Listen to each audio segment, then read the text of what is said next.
Hey, it's Ryan Seacrest. Life comes at you fast, which is why it's important to find some time to relax. A little you time. Enter Chumba Casino. With no download required, you can jump on anytime, anywhere for the chance to redeem some serious prizes. So treat yourself with Chumba Casino and play over 100 online casino-style games, all for free. Go to ChumbaCasino.com to collect your free welcome bonus. Sponsored by Chumba Casino. No purchase necessary. VGW Group. Void where prohibited by law. 21 plus. Terms and conditions apply. Welcome to ParaTruth.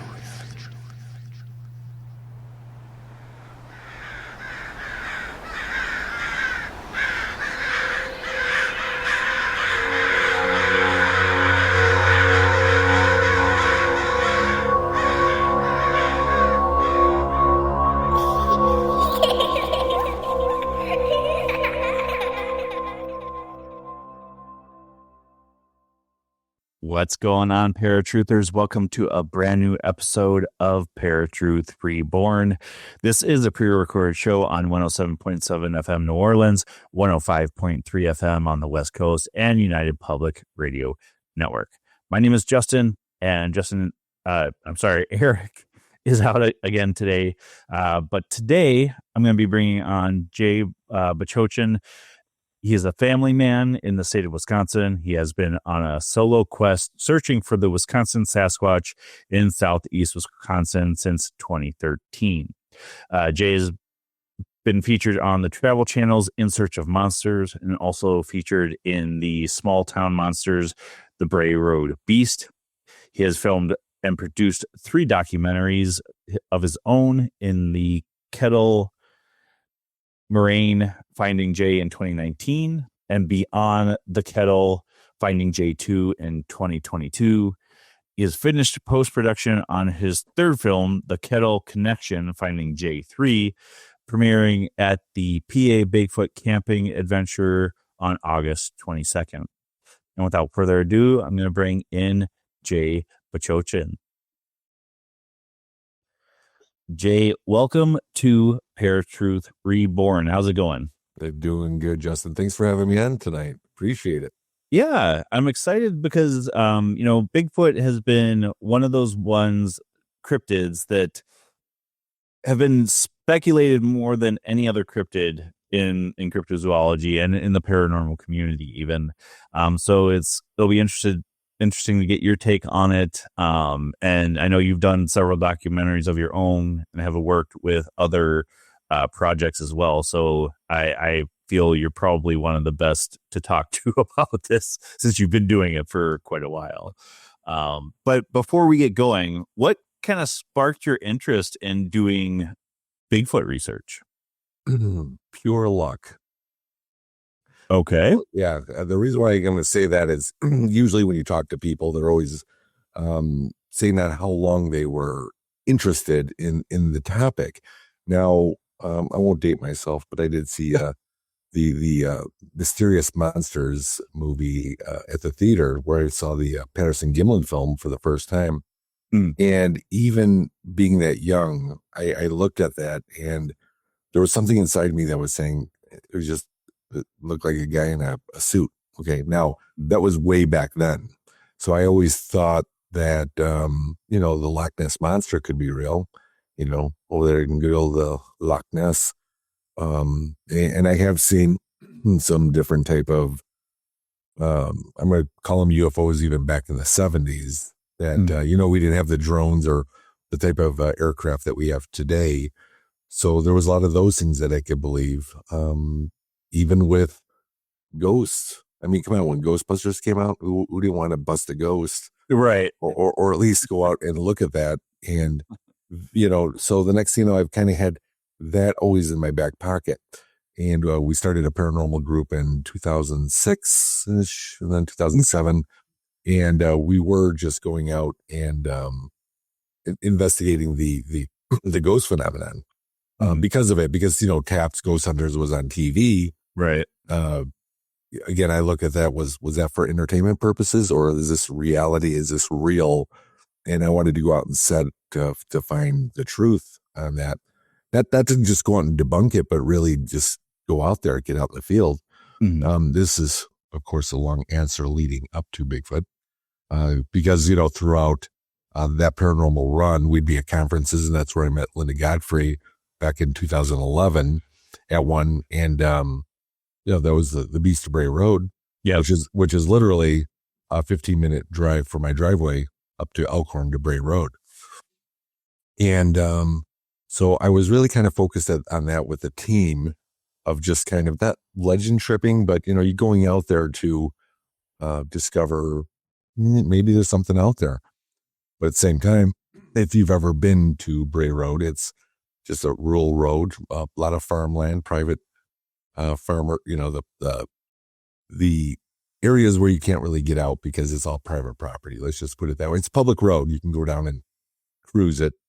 But somehow or another, one of the evenings we ended up in the Kettle Moraine in Wisconsin, and we got out because, all right, if there was a big old werewolf, he's going to be trucking around here in the Kettle.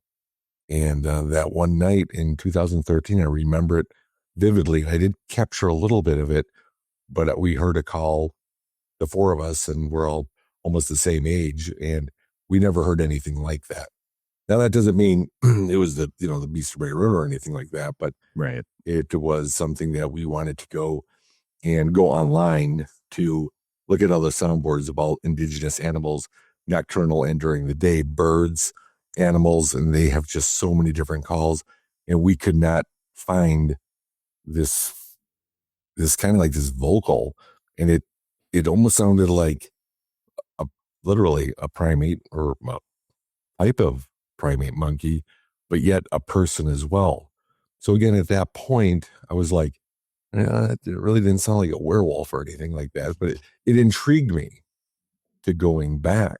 And that's kind of what catapulted me of going back into the woods, because I was trying to find my own truth, going out there. And, when you start doing stuff like that, next thing you know, I'm coming across huge, prints in the snow. That's actually my first documentary that made me really kind of start to question, I wonder if this Bigfoot thing is real.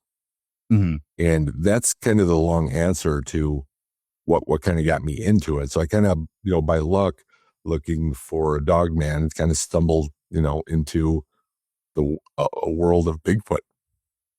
Okay. Now, I have done a lot of research on the Bray Road Beast. I loved Linda Godfrey. It's unfortunate she passed away. When you were doing the research there, and you, especially since you've heard that call, do you think that maybe the Bray Road Beast is actually a Bigfoot over like a dogman or a werewolf? That's always hard to say, obviously. No matter how long I've been doing this, there's been somebody that's been doing it 4 times as long their whole life. We still never get those answers, obviously.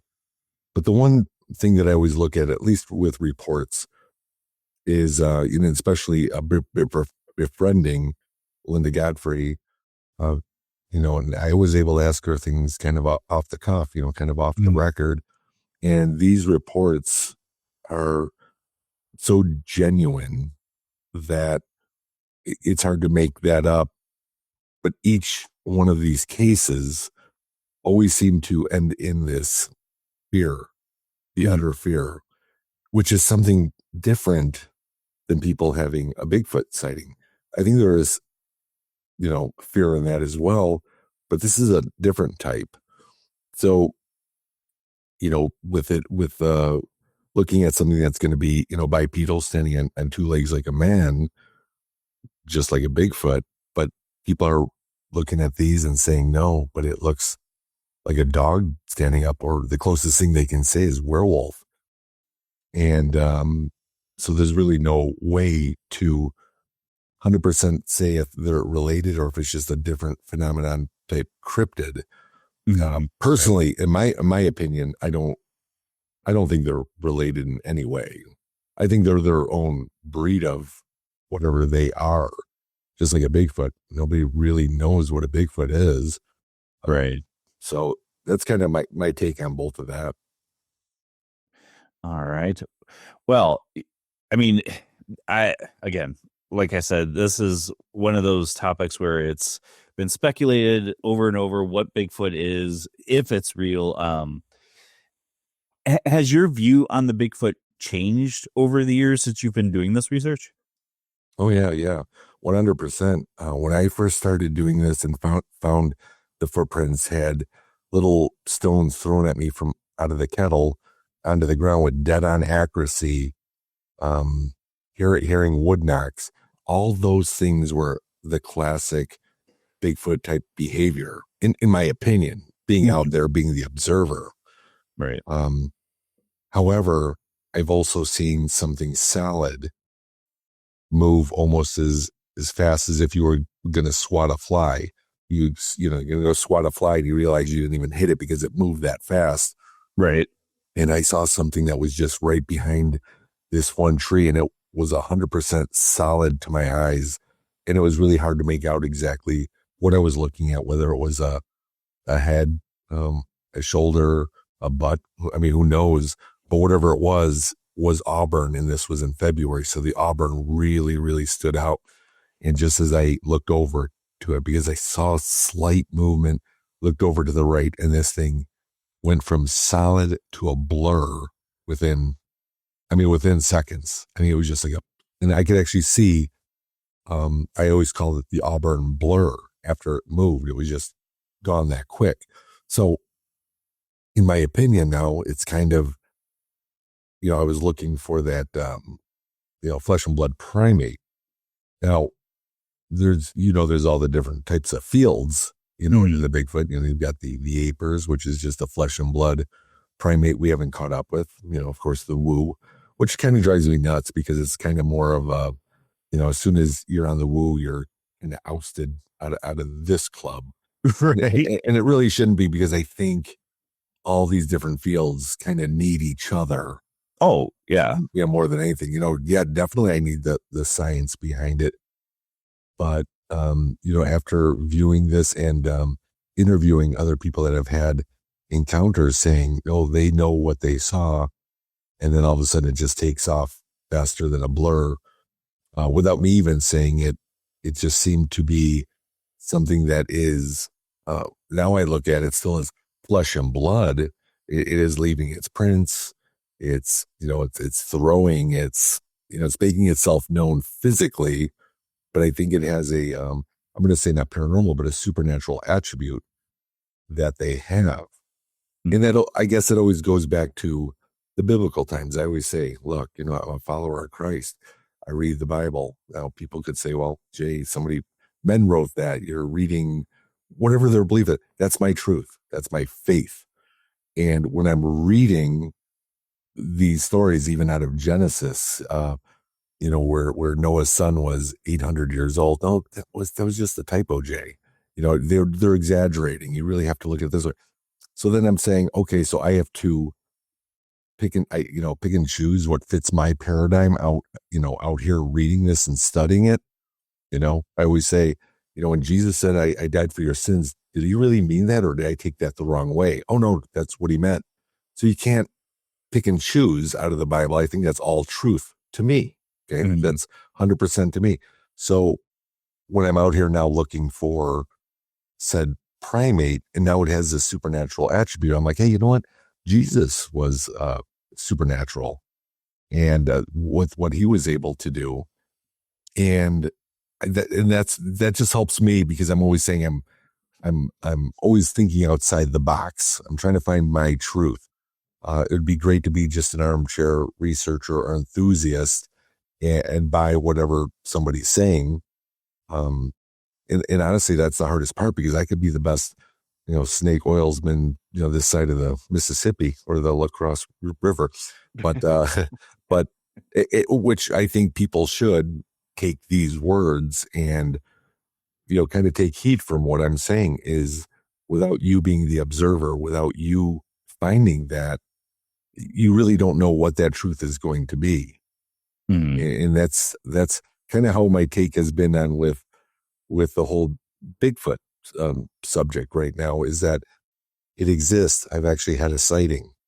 I've experienced, I'm out there. That doesn't mean I know what it is though, Right. where they're from, what their intentions are or whatever. But, that's what I keep doing though. That's why I keep going out it's my journey of trying to find my truth.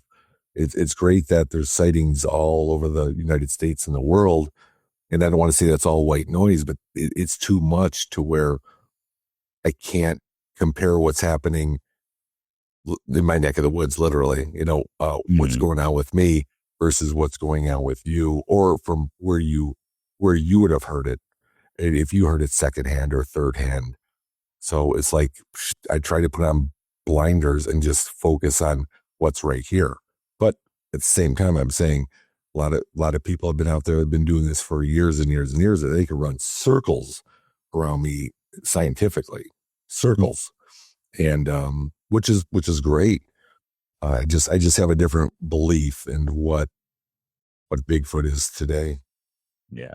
Well, and that I'm glad you bring up, even the separation in the Bigfoot community and cryptozoology community, because, paranormal is this huge umbrella term, but we all want to stick in our own little niche and not come together and be like, there's way more going on than we really realize. No, 100%. That's that in the UFO field. It's paranormal ghosts, anything, because we're not all the same, and we have our different opinions, and our opinions count because we're our own person. And a lot of people try to either just go along with it, which that's hard because that's the masses, and then you've got other people that try to pull away and try to critically think. And then people would say that about not only the Bible, but about Bigfoot or anything else. I mean, think about this. We're in that same field. We could be talking to somebody who just really doesn't care about any of this. They don't have a spiritual side. They don't focus on this. They're going to go out and golf. That's what they're focusing on. I'm just saying it all depends on that person. Right. Yeah. Now, for when you're going out on an expedition, typically, what does that look like for you? Like, what type of prep do you have to do? With that, it's I generally go out weekly, and I will go out with either family or friends. Most friends at the time, but it's those type of people that are trying to find their answers too. So it's kind of like this journey that we're on doesn't begin when you're out in the woods. It literally starts before you go out into the woods. It's the planning of it. It's what we're going to do. It's that journey of getting up there and getting to our spot. I used to hike all the time. And I just kind of realized after a while that, all right, you walk for miles if you wanted to, but you're probably passing a lot of things up. Plus, I've always said, I don't think we'll ever find Bigfoot, but Bigfoot will find us, or find me, or finding Jay. And that's where that term comes from, is that I'm going to go out there and I'm going to fish, not literally, fish. Yeah. Right. But, sit out there and enjoy the journey of being into nature, and, enjoy trying to get unplugged and seeing what happens with the observation. But preparing for it, because I've been doing this so long, and this is just a regular thing for me now. I'll still wear my body cam. I'll still wear my audio unit, just kind of tuck those away so I'm kind of hands free. But there's not a lot of preparation besides getting excited, to go out and be in the woods is just, it's nice because you just kind of break away from it all. So my preparation, because I do it so often, and I'll do it throughout the year. It doesn't matter how hot it is. Like right now, if this was the night I was going to go out, like last weekend we were out. I mean, I was sweating in places that I didn't know I could sweat in. But it's like being out, and then the mosquitoes just sitting by your ear constantly, and never leaving you alone, no matter how much for DEET you put on. But on the flip side of that, I'll go out there too when it's -12. Now my equipment really won't work, but over the years, it hasn't really been about trying to capture that holy grail. After my sighting, after what I casted, to me, there's no doubt that they are there. What they are, that's where I'm still moving forward with being out there and fishing, is hoping that one day that connection will happen. Okay. Now, you mentioned the blur and that you feel that there's kind of a spiritual connection to it. But in your opinion, is the Bigfoot physical, spiritual, interdimensional being, something else entirely? What's your thoughts on that? Yeah, my thoughts have always been, not, I shouldn't say always, let me back up a little bit. I mean, at first it was just a flesh and blood primate that we haven't caught up, just like discovering the silverback gorillas for the first time. And it has changed.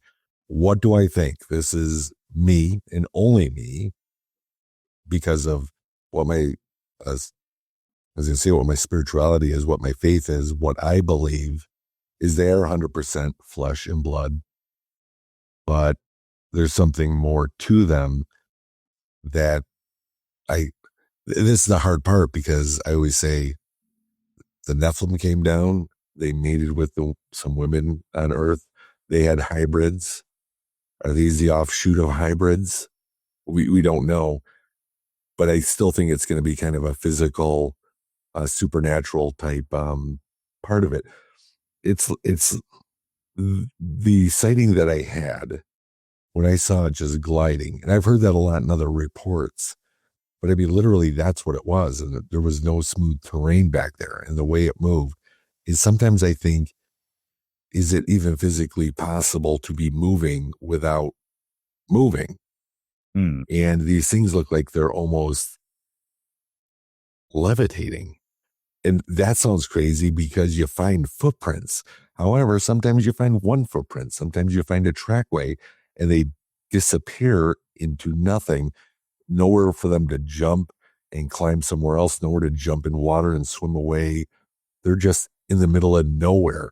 So how do you explain it? You remember you're talking about the paranormal. It's an umbrella term. Well, so are portals. I've never seen one. In theory, from what scientists tell me, that they could and do exist, but we don't know. I mean, first you have to find the source of what's leaving these tracks or doing whatever it's doing. I think once we get to that point and we've seen it ourselves, and we convince ourselves within our being that they are real, now it does come to that next point of saying, how did I find, when I casted, it was 2 years ago, this, almost 18-inch footprint, and there's nothing else anywhere.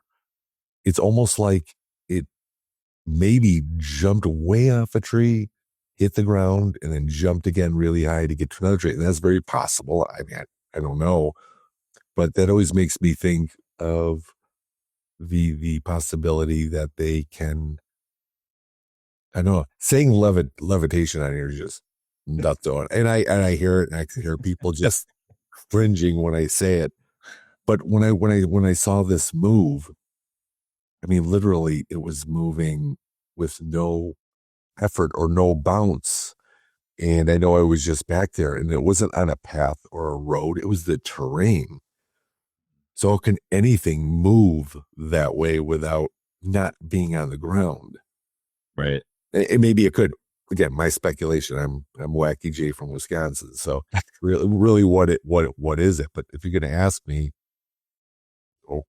that's kind of where I'd go with. Either that, or they have super long, even longer arms than we thought, and they're just holding onto the trees, and we can't see how fast they're moving their hands to pull them through, like they're gliding, kind of like skiing or swimming, and they're just moving and grabbing trees and just pulling. But from what I saw, it looked just like a I always want to say one of those Bigfoot cutouts.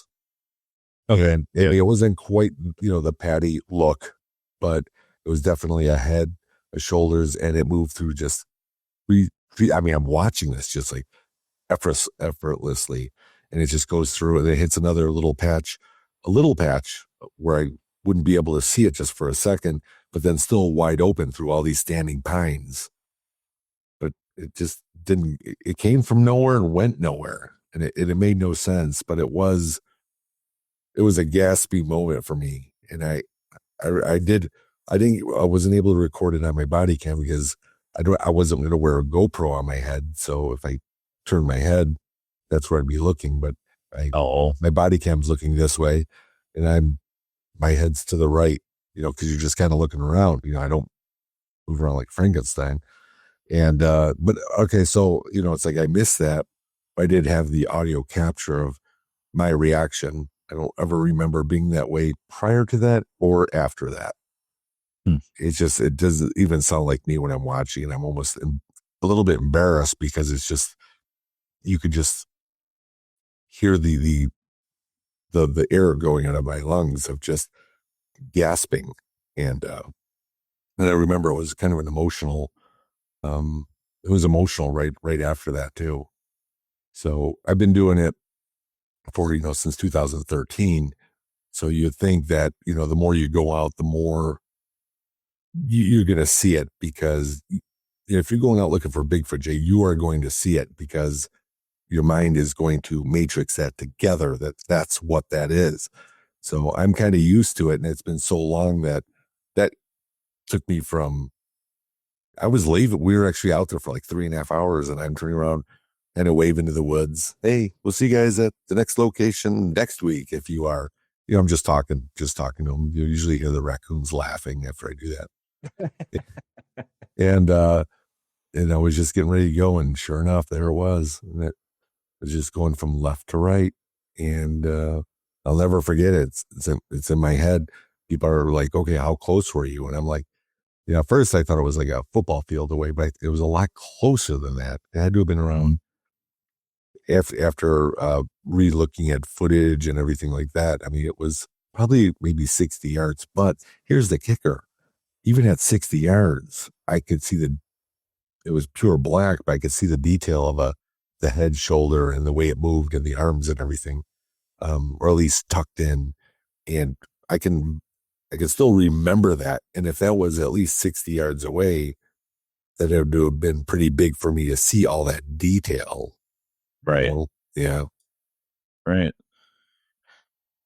Now, there's skeptics out there about pretty much anything in the paranormal, but for those that would be skeptics of Bigfoot and just dismissing it as pure myth or even misidentification, what would you say to them?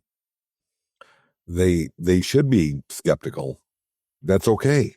I think, my wife is still skeptical. She supports me 100%, but she's still skeptical on that.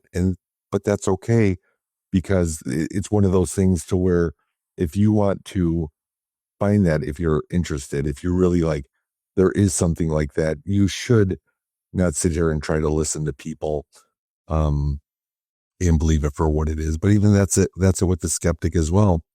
They could sit there and tell me they're blue in the face. Jay, they could shake me. There is no Bigfoot. Then they could shake me and say, Jay, there is no God.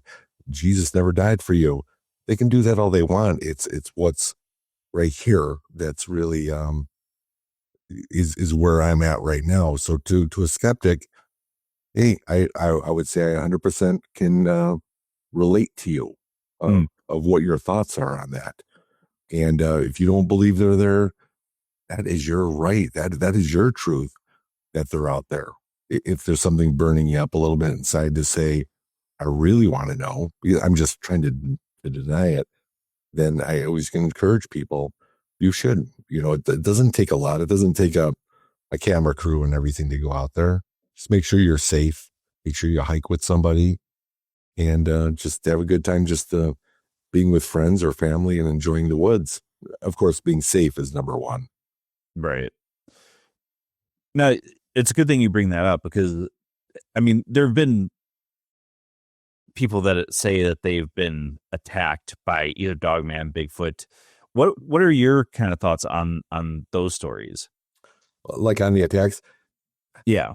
It's those are so hard because they're second or third hand told. Do you really know? I mean, unless you go like Linda Godfrey did up here in Elkhorn and actually went into the police station to where they actually had a file folder marked werewolves. Okay, there's some true facts. There's some true reporting there. The people that say that they've been scratched or things damaged in that, because it's secondhand, unless I knew that person as close as I could with my own family, it would be really hard to say that each one of those is true. And I'm not saying that they're not, but it's I just think that there would be a lot more attention to this. And because I think about that when I'm out there, and even think about Bigfoot. I'm saying, what's the difference if it was just a natural primate that we haven't caught up with yet? That means it would be wild, okay? But and not as intelligent. You could say, well, Jay, a wolf is intelligent, right? A bear, a bobcat, they're all intelligent. Heck, even a mosquito is, if you're trying to swat at it and knows it kind of flies off. I'm just saying there's some intelligence to that. But the difference is with the attacks is the one thing that separates Bigfoot from a natural animal is one word, and that's consequence. And if I'm out there and there's a hungry enough mountain lion or cougar and it had a chance to take me out, would it? Yeah. Would it even have regret or think about the after effect if it did attack? No, it's instinct. Just like a wolf or a coyote or a bobcat. I mean, any one of these, if they go for an attack, they don't think about what's going to happen after. They're just acting upon instinct. So if these attacks were happening with Dogman or Bigfoot, I believe that you don't see a lot of these cases because they do know what would happen if I took these people out.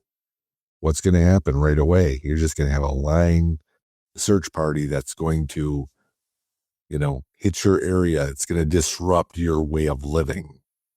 At least that's what I think, because otherwise some of these attacks would definitely have to be a lot more. There'd have to be a lot more reported. Again, I don't know. If you're just asking my opinion on that, that's how I would think about it, because we really don't know. And there would definitely have to be police reports and not just people saying hearsay or posting on social media that that's what happened. Okay, if it did, it did. Who knows? Right. Yeah. Well, one thing doing this show, and even doing paranormal investigations, yeah, you have to take people for their word. You weren't there when it happened. You don't know what they saw. And even if it wasn't something supernatural, that's what they saw. Like, there was fear there because of that. Did it, the fear shape what they saw? Maybe. But you can't say they didn't see what they saw, because they did. And that's what becomes your truth, is you being the observer, because it could be me, you, and another person, and we can be back to back to back out in the dark woods, and all of a sudden you saw something. We didn't, but we're standing right next to you. Right. I trust you. I turn around and your eyes are this big and you're like, you wouldn't believe what I just saw. And no matter how much I would believe you, I still didn't observe that. Right. You know what I'm saying? Yeah.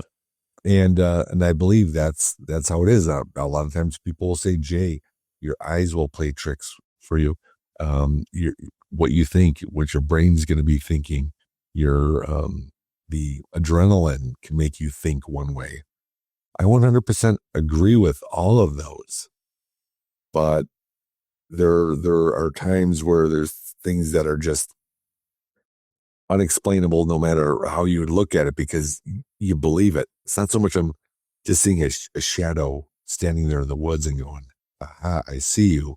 No, it's things that are there and then they just move so quick. Or seeing something just glide across, 60 yards away. I know what I saw. And maybe that's why, they put people in the institution sometimes because they're so convinced that that's their truth. Yeah. Yeah, for sure. Now, do you feel that the scientific community is coming more around to or being more open to cryptozoology? Yeah, I think if people focus on that, they don't try to separate everything. Like just because you go into an old house, right, and you hear a creak that nobody's up there, it's not immediately a ghost. I mean, it's just not. When you're out in the woods, just because you hear a stick break does not mean it's Bigfoot. And with people looking at the science part of it, sometimes they want to leave out the other facts that happen with it, either light orbs or something like that with a Bigfoot sighting. And they like to keep that part aside because they don't want to admit it. Maybe it's a pride thing. I'll listen to anybody who's doing this for science all day long. And I don't sit there and look at them and judge them for, oh, you don't believe like I do. No, I just, I think a different way. And it's okay because I think we all need each other to do this. But there'll never be like that perfect harmony, Right. that people always talk about like that. But some of these people might be coming around, but maybe they're not going to admit it because they've denied it for so long. Unless it really just happens to them and they actually catch the best evidence and happen right in front of them. It'd be hard to show people that you've already been such a skeptic that whole time about it. Right. Yeah. Now, a lot of people would talk about how, we haven't found a body. There's no real true evidence because pictures are blurry. You can find the footprints and scat and stuff like that, but a lot of people just want to talk about how it's fake or misidentification. But do you believe that Bigfoot is avoiding us, and maybe that's playing into the skepticism, or are we just not looking in the right place, especially for those that are regularly in the woods? Right. Maybe it's their rule on that side that they're not supposed to interact with us. I mean, I don't know. I always think about that. I'm like, you're right. There are plenty of hunters that go out there, plenty of people in the woods, and they don't see them. And there very well may be. I always think like this, kind of the word for it, but they can't interact with us. And sometimes when they do, they don't even realize that we're right there. And I've heard reports of that too, where it's like, I had this sighting, it ran right by us, but didn't even look at us like we would a squirrel. You're going to walk outside and you're like, oh, there's a squirrel. So what? You're just going to keep going. And the squirrel's like, oh, did you see that big human? And maybe that's what they do. Again, I don't know. Whenever I hear myself talk about it, I have my opinions about it, but I really don't have an answer for that. Mm-hmm. It's something that I'm hoping with what I've been doing after all these years that maybe I do break that contract, if you will. That's the word I was looking for. They have a contract to be able to make contact, because that's really what it's been about for me now for many years now. It's not about getting that glorified shot because, like you're saying with the AI and everything like that, even if I took the best, HD footage of it right now, come on, they have the AI fakes everywhere now. Right. And even if there was a body right there and I was able to get up close, and no matter what, you're not going to be able to convince everybody. And even when you do, you're only going to convince the ones that already kind of think the way you do.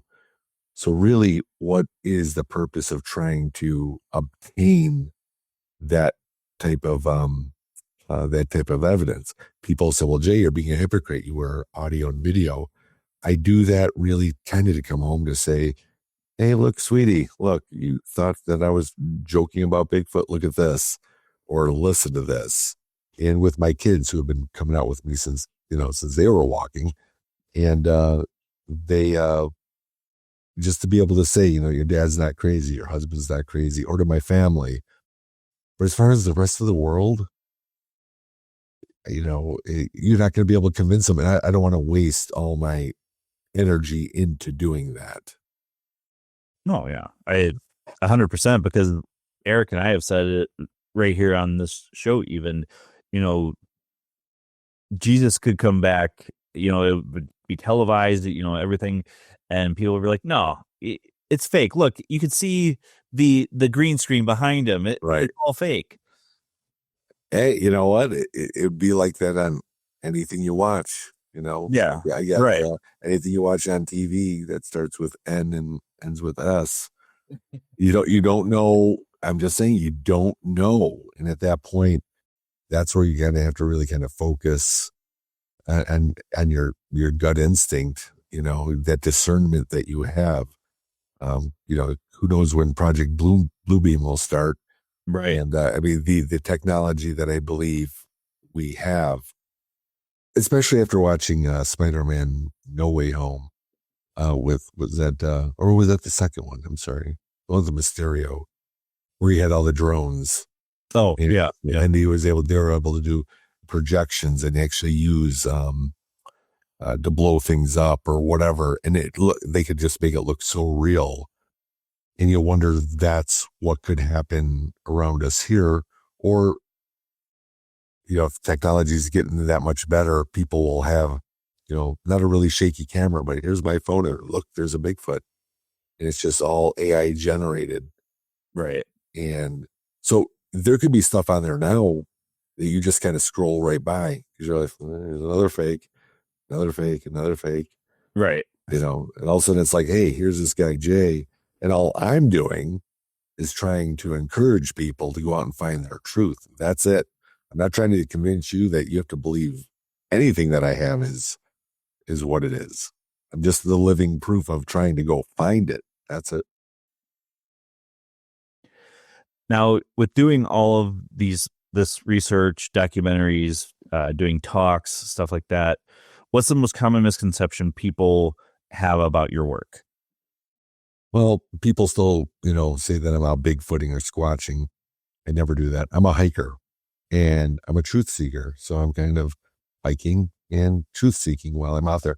But I never say I'm squatching because I think the woods itself has a lot more going on to it than just Bigfoot, in my opinion. That's just trying to learn, some of the Native American ways. I don't have an ounce of Native American in me, but I do like the way that they had that connection back then versus what we have now. We just lost it. I think it's still there, but I think we have to make an effort to try to do that. So, you were saying what misconception? Yeah. On what on your work, on my work, right? And a lot of people think that's what I do is just go on Bigfoot and knock on trees and call and stuff. And I don't. I used to, but I don't anymore. And because I just kind of took on a whole different level of respect for the woods that I never thought I'd have. I stayed away from the ticks and poison ivy that are out there. Get hit by the briar, everything, you're just all scratched up. Yeah. No, I'm just going to stay on a path. I don't, the mosquitoes, and I stayed away from that. Now nothing can keep me away from it, which is that draw that pulls me there. So a lot of people think that, right, my work is primarily all Bigfoot related when it really isn't. It's pretty much the gamut when I'm out there. And that's what I say. So I'm going out hiking. I'm looking, I'm documenting. I'm a documentarian. So if I'm out there and I document something, we just kind of keep learning from those. And that's the other thing. It's like an education going out into the woods now. But that's why I kind of stay in my area. I don't have all my answers. People are always saying, well, so much woods up there. Don't you travel over here? Why don't you go over here? Kind of finding Bigfoot, just go all over. I don't have my answers. I don't have that communication. And I feel it's here, and I feel like it's close. And it's that's one of the best feelings about it. But yeah, misconception is just I'm a squatcher. Gotcha. Yeah. Well, and like you said, even though you started out that way, it's much different. And I think all researchers start out one way, Yeah. and then their work shapes their view and changes it quite a bit. And I think that's part of life, isn't it? I mean, Yeah. it's what defines us. It's why I don't have regrets of anything I've had in my life, because without doing those, I wouldn't be here talking to you. There would be a whole different scenario going on. So it's like, and that's how I am about speaking about my work. My work is going to be completely, 180 compared to everybody else that might be staying on that type of path. And I'm not knocking anybody. Sometimes I look at it saying, geez, Jay, can you make up your mind and stick to that? But I can't, because everything just keeps evolving. And every time it does, I'm just like, because it is funny. And I'm going to back up a little bit to where when I first was going out, and I was going out with somebody who was researching ghosts, and I'm out there, and he goes, do you ever think that Bigfoot is it like a spirit, a ghost, or anything? And I'm like, dude, get out of here. This is flesh and blood primate city, baby. Get out of here. But and I didn't. But it's funny because, wow, I started thinking that more too. But then you get labeled the woo, then you get shunned down like, oh, he's a woo guy, Yeah. But but then when you're finding the physical evidence, then it's flesh and blood. And then a lot of times they're just like, well, then how come you don't ever find bones or a body then? And I'm like, well, okay, now, don't hate me for this, but back in the day, Noah's son, when he was helping him with the ark, he was 800 years old.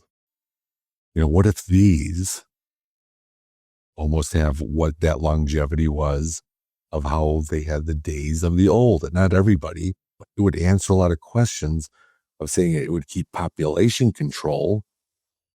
And, the one that I saw 2 years ago could have been the one that, a Native American could have seen in the early, 1700s. Just think about that. That's where I get outside the box. It's kind of like, I don't want to say like Yoda, but, because let's bring it back down to the real world. And then I always think of like the tortoises and how old, or the macaws, or the one that really got me was 2016, I believe it was. They're doing the crabbing, or they're doing lobster catching up somewhere in those seas up there.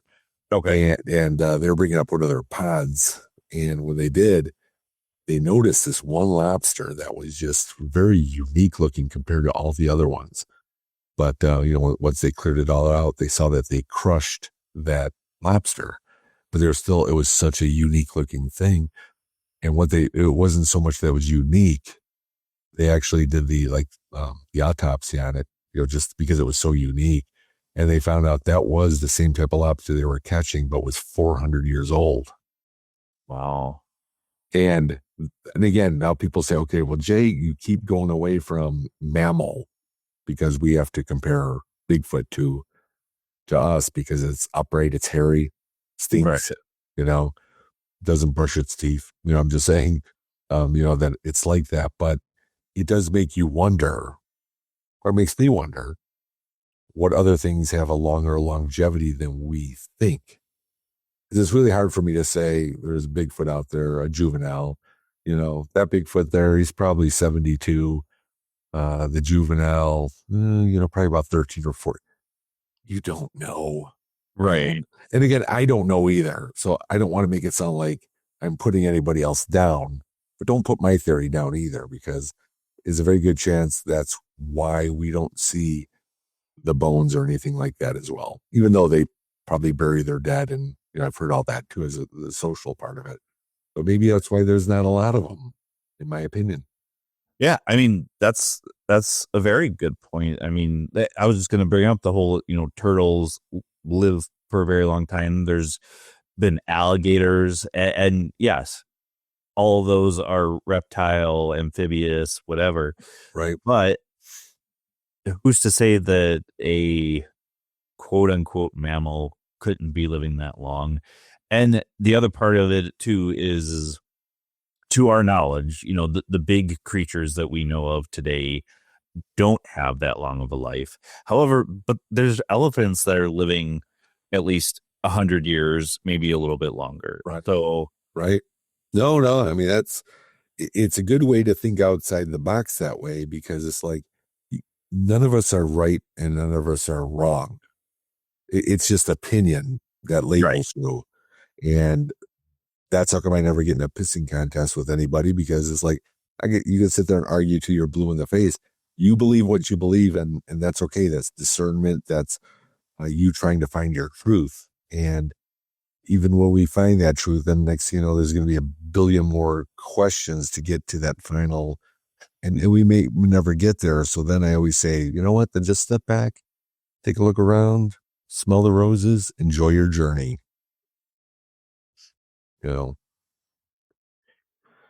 But it's definitely been one of the one of the best things that I think I could have done, because it's nature, and it's getting out there, and it's observing.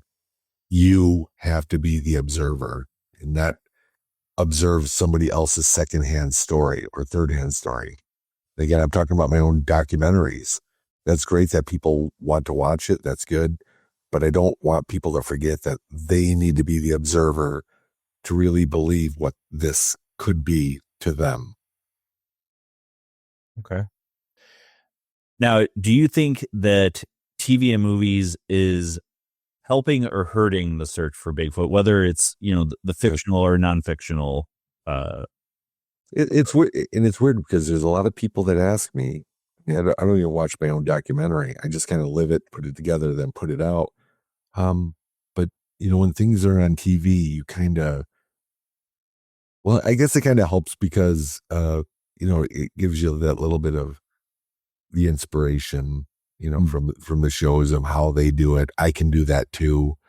And, I'll admit that's kind of how I was as well when I first started doing this. Kind of like when we first started doing ghost hunting, the ghost hunters, the taps was something that we would go by and try to be. And yeah, definitely I think it's it's helped to where people show interest. And I think we'll talk about it more. It's not as much dogma, speaking about the subject, and people tend to maybe believe you a little bit more, because it's kind of just, in our society, you can't go anywhere without releasing a Bigfoot sticker on a car, or anything like that. So I definitely think it's helped the awareness, I should say, just like anything else. And, as far as these other things of researchers, I think that with everybody there's a different opinion, I think it more helps the situation at the end. As long as people don't get into, this whole pride thing, You're right. Yeah. You know what I'm talking about, right? Right. Yeah. Well, when I was a kid, I had an English teacher. I'd grabbed a book from the library. I don't even know why this book was in our library. Maybe we were a little more open-minded compared to other areas. But there was a Bigfoot and Loch Ness Monster books in the library. And I was having a conversation with my English teacher, and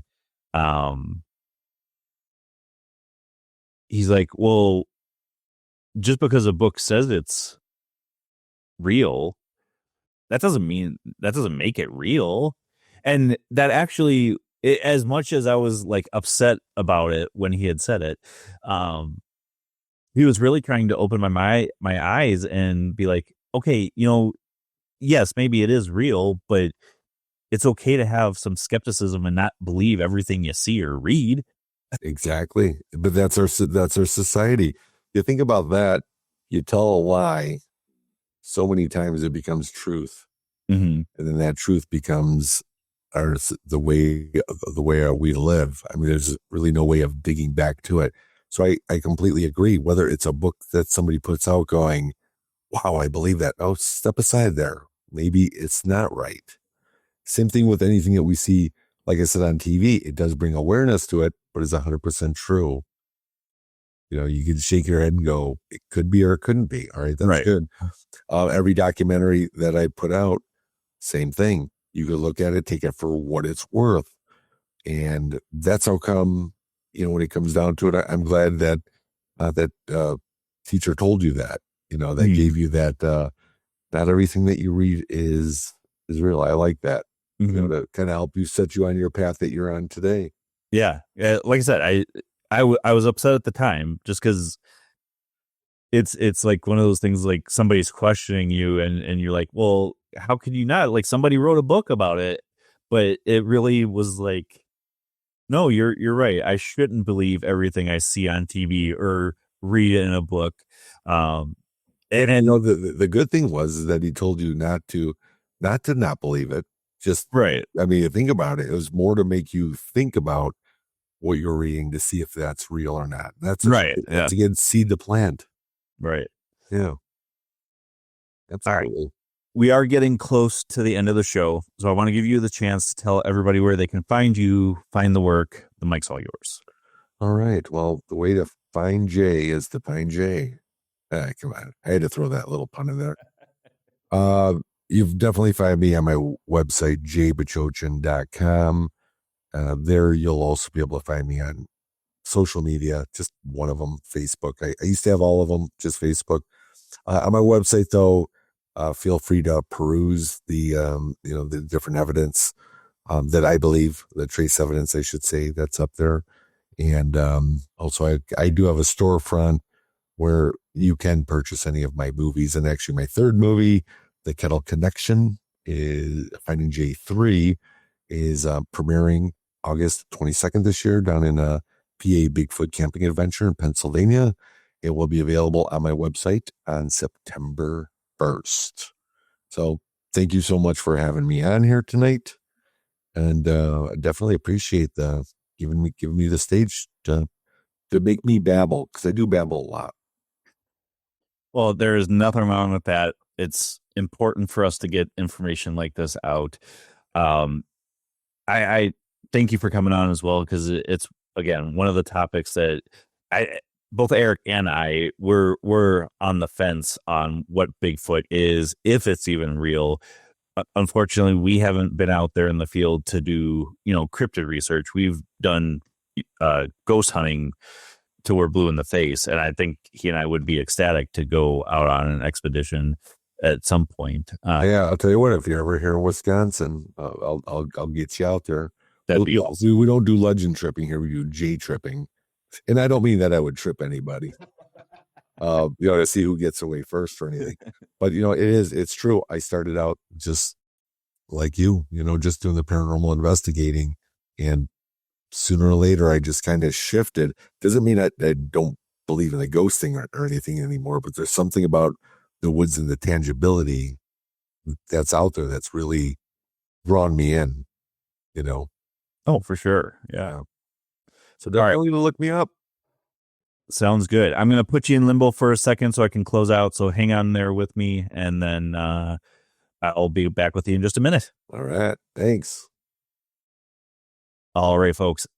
Check out Jay Bachochin's work and check out the documentaries. And it's one of those things where I want you guys to see the work and just judge for yourself. Just like we say every episode, we bring you the information, you be the judge. With that being said, I would love to hear you guys' opinion on this. And like, share, subscribe, comment, no matter where you're at. Again, this has been a pre-recorded show on 107.7 FM New Orleans, 105.3 FM on the West Coast, and United Public Radio Network. Until next week, where you'll find us same time, same channel. My name is Justin. Talk to you guys later.